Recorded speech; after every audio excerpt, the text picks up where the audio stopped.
My fiancée made fun of my career at her office party. I broke off the engagement right in front of everyone. I'm 31 male, and I work as a mechanic. It's not a glamorous job, but I'm proud of what I do. I grew up watching my dad fix cars in our garage, and it sparked something in me. I went to trade school, got certified, and now I run my own small shop. It's honest work, and it pays the bills. Most importantly, I love it. That's why what my fiancé, well, ex-fiancé now, did at her office party hit me so hard. My ex, who I'll call F, is the opposite of me in a lot of ways. She's polished, works in corporate marketing, and has always been surrounded by people who value appearances above all else. Despite our differences, I thought we had something special. She used to tell me how much she admired my work ethic and how she loved that I followed my passion. Or at least, that's what I thought she felt. This all started at F's company holiday party a few weeks ago. She was excited about it, saying it would be a chance for me to meet her colleagues and see her world. I was a little nervous. I'm not exactly comfortable in suits and fancy settings. But I wanted to support her, so I agreed to go. When we arrived, the event was exactly what I expected. Sleek, high-end, and filled with people who looked like they'd stepped out of a fashion magazine. F blended right in, laughing and chatting with her coworkers. I, on the other hand, felt like an outsider. But I told myself it didn't matter. I was there for her, not for them. Things started going south about an hour into the party. F was introducing me to a group of her colleagues when one of them, a guy who looked like he'd been born in a boardroom, asked me what I did for a living. I run a small auto repair shop, I said simply. Before the guy could respond, F jumped in. Isn't that cute? She said with a laugh. He's like a modern-day grease monkey. The group chuckled and I froze. Grease monkey? I repeated, glancing at her. She waved it off. Oh, come on. It's just a joke. Don't be so serious. The group quickly moved on, but I couldn't shake the comment. It wasn't just the words, it was the tone. The way she said it, like my job was some silly little hobby instead of a legitimate career. I brushed it off, telling myself I was overthinking it. But deep down it stung. The final blow came later that evening during a toast. F stood up in front of everyone, glass in hand, and started thanking her team for their hard work.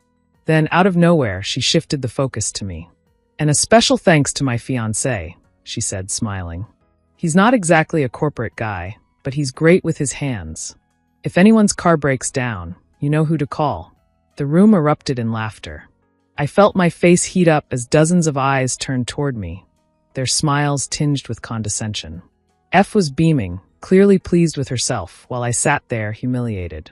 As the laughter died down, I locked eyes with F, silently asking her why. She didn't seem to notice my discomfort, or worse, she didn't care. She was too busy soaking in the attention, clearly proud of her little joke. I excused myself from the table and stepped outside to clear my head. The cool night air was a welcome relief, but my thoughts were anything but calm. I replayed her words over and over, the laughter echoing in my mind. This wasn't just a one-off comment. It was a pattern. She had reduced my career, my passion, to a punchline. And the worst part? She had done it in front of people who barely knew me. A few minutes later, F came outside, still holding her wine glass. There you are, she said, her tone light. Why'd you run off? I turned to her, trying to keep my voice steady. Do you have any idea how embarrassing that was? She blinked, clearly taken aback. What are you talking about? The toast, I said, my frustration bubbling to the surface. You made me sound like some kind of handyman you keep around for convenience. She laughed like it was no big deal. Oh, come on. It was just a joke. Everyone loved it. I didn't, I said firmly. And it's not the first time you've done this. You've made comments like this before, but tonight you crossed a line. Her smile faded, replaced by a defensive glare. You're overreacting. I was just trying to lighten the mood. By belittling me? I shot back. You say you respect what I do, but your actions say otherwise. Do you even realize how condescending you sounded? She crossed her arms. You're being dramatic. If you can't handle a little teasing, maybe you're the one with the problem. That was it. The mask had slipped.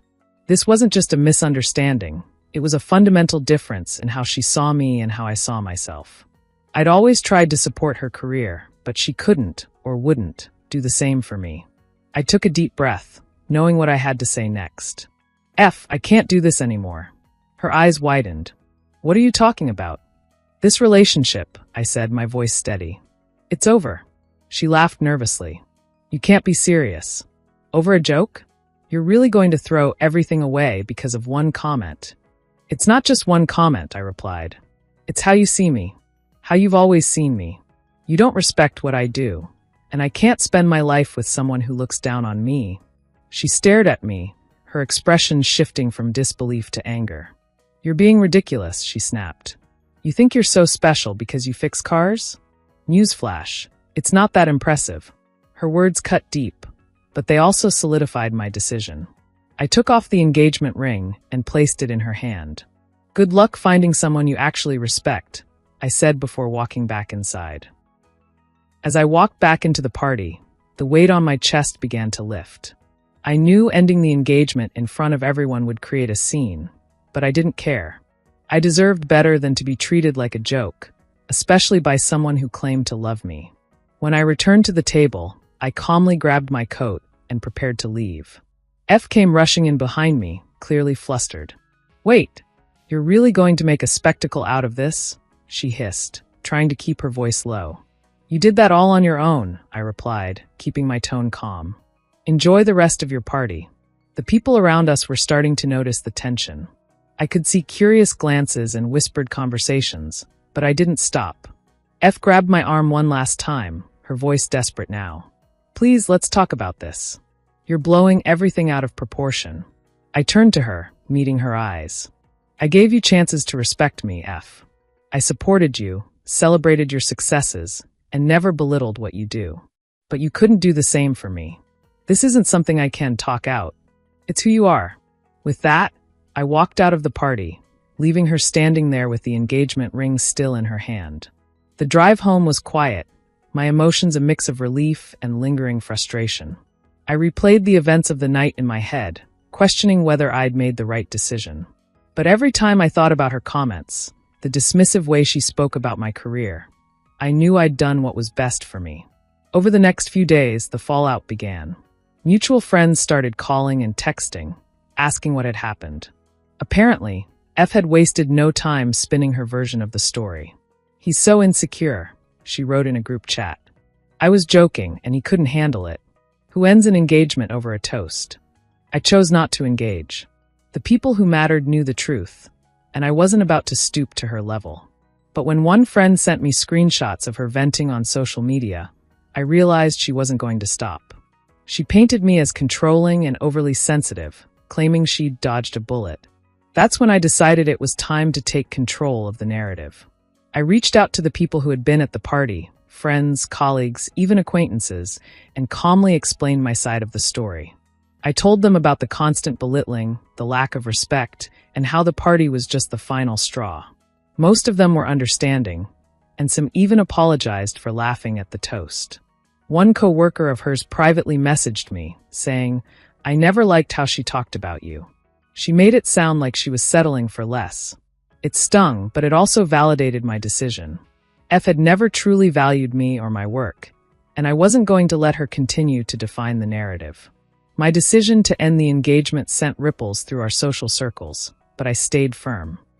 Continued her attempts to paint me as the villain, but her behavior at the party and the stories others shared about her behind closed doors began to catch up with her.